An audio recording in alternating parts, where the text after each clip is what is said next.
Bye Chitale बंधू.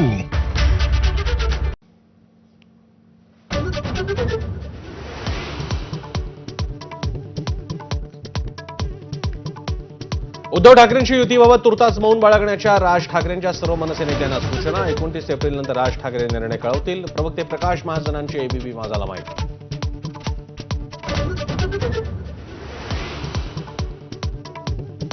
महाराष्ट्राच्या मनातली भावना दोन्ही ठाकरेंनी व्यक्त केली. ठाकरे बंधूंच्या एकत्र येण्याच्या चर्चांवर खासदार संजय राऊतांचं वक्तव्य. भूतकाळ विसरून पुढे जायचं असल्याचा दावा.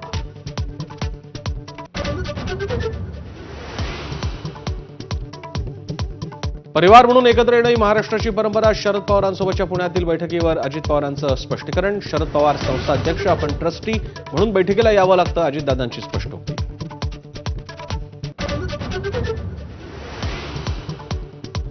मुंबई 26/11 हल्ल्यात काँग्रेस आणि राष्ट्रवादीचा हात. भाजप नेते माधव भांडारेंचा खळबळजनक दावा. प्रशासनावर प्रभाव असलेल्या व्यक्तीशिवाय हल्ला अशक्य असल्याचंही विधान.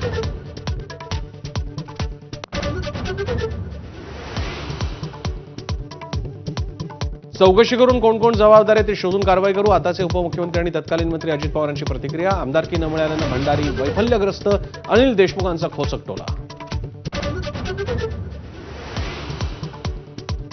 संग्राम थोपटेंच्या भाजप प्रवेशाला अंतर्गत विरोध असल्याची चर्चा. भाजप पदाधिकाऱ्यांचं चंद्रशेखर बावनकुळेंना नाराजीचं पत्र. काँग्रेसमधून भाजपमध्ये येणाऱ्या नेत्यांवरही नाराजी व्यक्त.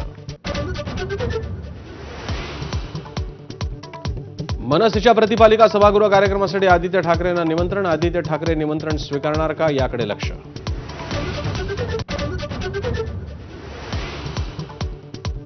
पोलीस अधिकारी अश्विनी बिद्रे हत्याकांडाप्रकरणी मुख्य आरोपी अभय कुरुंदकरला जन्मठेप. महेश फळणीकर, कुंदन भंडारी यांना 7 वर्षांची शिक्षा. पनवेल सत्र न्यायालयाचा निर्णय.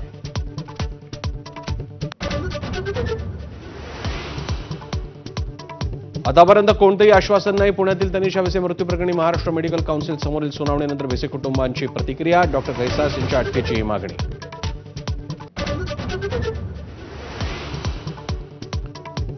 औरंगजेबाच्या कबरीची महाराष्ट्रात काय गरज. द्वारका, शारदा आणि ज्योतिषपीठाचे शंकराचार्य प्रज्ञानंद सरस्वती यांचा सवाल. कबरीबाबत फडणवीसांना अधिक आक्रमक होण्याचा सल्ला. गंगेच्या पाण्यावर टीका करणाऱ्या राज ठाकरेंचाही समाचार.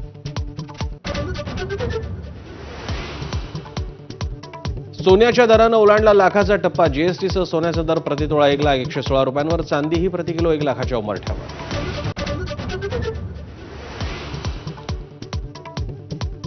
बीसीसीआयकडून 2024-25 साठी खेळाडूंची श्रेणी जाहीर. रोहित, कोहली, जाडेजा, बुमराह A+ श्रेणीत कायम. श्रेयस अय्यर, ईशान किशनचं कमबॅक. ऋषभ पंतचंही promotion.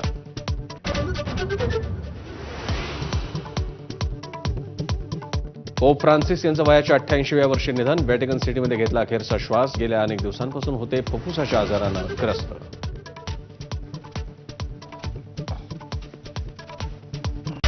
Headlines brought to you by Chitale बंधू.